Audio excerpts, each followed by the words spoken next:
Today, the world offers us so many opportunities that even the impossible can seem possible. We move hurriedly about our lives, enjoying modern day conveniences. But despite the colorful blur that is modern progress, there is a less colorful world that has been left behind. Imagine living in a forgotten and invisible world, a remote community considered too difficult, inaccessible, and unimportant to be lifted from the shadows. How would you manage if you did not have access to even the most basic necessities of life: food, water, and shelter? Are we happy to let our brothers and sisters live in these conditions?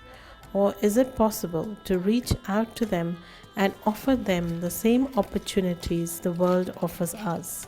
It takes very little to plant the seed of personal growth, which quickly blossoms into the growth of an entire community. Can you tell us about the Missionary Society and your work?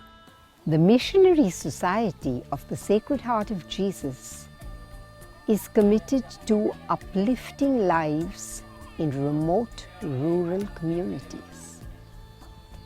With hearts of love, we go to the people and work with them, transforming their needs into opportunities of growth and learning.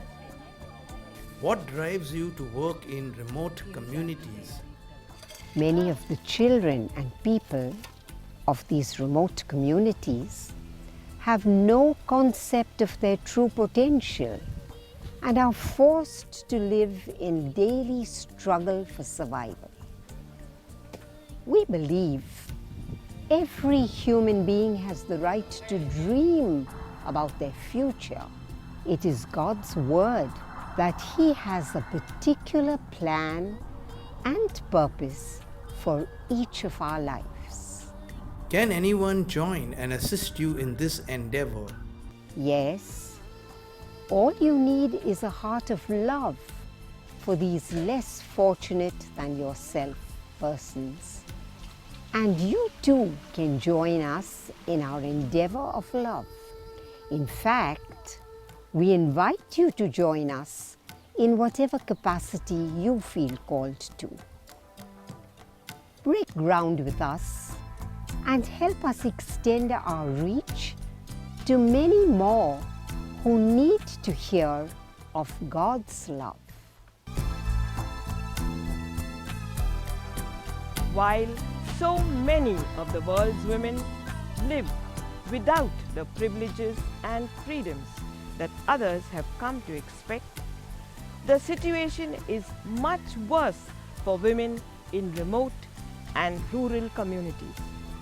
With fewer opportunities and cultural legacies that objectify and manipulate women, they are often the ones who shoulder the larger burdens of their people. Over the years, while working in these remote villages, we have seen the evidence to say that empowering women is imperative in this process of change and community progress. Once a woman has experienced empowerment and freedom of choice, she guarantees her children will not miss out on similar opportunities. She then spreads the word among the other women in the village, and the process of change begins. About 50 years ago, in a remote village in Surat, Gujarat, only the postman had the ability to read. He would bring the letters into the village and read them out to the village folk. This highlighted the reality that there was no one who could read and write. Today, our boardings have enabled more than 5,000 young village girls secure education. Some have gone to the university and earned graduate as well as master's degrees. Education has opened up their world. The girls now have a lot more choices available to them. They not only know their rights, but are able to stand up for them as well. They are economically independent, no longer compelled to marry at a young age, and can raise their families with much better means. All this has uplifted the entire village community. Over the past 50 years, we have seen how a lack of education has resulted in the exploitation of many village workers. The barter system still exists in these remote villages. You can borrow money for valuables. Villagers are exploited because they are not aware of the real value of things. Due to lack of education and knowledge, the workers were unable to keep accurate records of their hours and subsequent wages.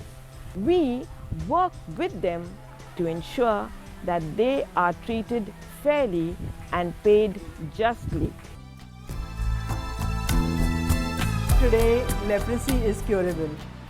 Even though deformities may remain, the leprosy patient can look ahead with hope, knowing that once cured, they can live a relatively normal life. However, the stigma of leprosy lingers on. Somi Devla is a leprosy patient and arrived at the hospital here with an ulcer on her foot. She did not want to go home because her family did not want her back. To ensure herself a place in the hospital, she aggravated the ulcer so much that finally it called for an amputation of the foot. We also house and educate children of leprosy patients. This helps prevent the children from accompanying their parents, many of whom beg on the streets. We cannot do everything, but we must do something. There is an urgency today to reach out with hearts of love to as many people and homes as we can across the globe.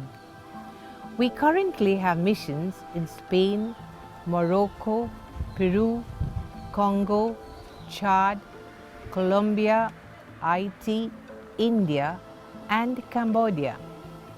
We invite you to join us in our life and work and help us make this world a better place.